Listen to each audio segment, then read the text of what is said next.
Hari ini Kementerian Agama akan melaksanakan sidang isbat untuk menetapkan awal Ramadan 1445 Hijriah. Persiapan terus dilakukan di Auditorium HM Rashidi Kementerian Agama yang akan menjadi lokasi sidang isbat.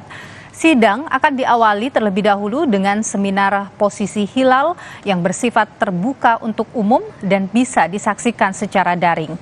Total ada 134 titik pantauan hilal yang tersebar di seluruh wilayah Indonesia.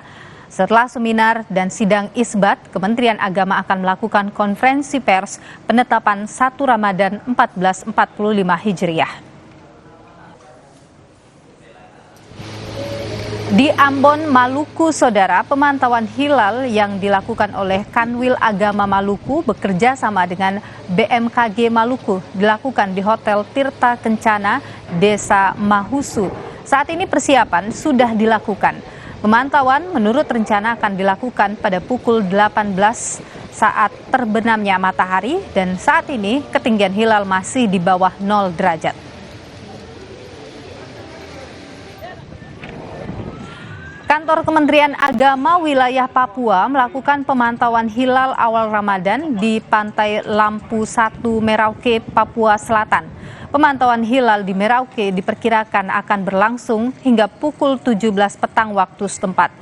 Pemantauan melibatkan tim BMKG Jayapura dibantu stasiun meteorologi Mopah Merauke dengan menggunakan 3 teleskop pemantau. Pemantauan ini, saudara, juga dihadiri sejumlah tokoh agama di Merauke.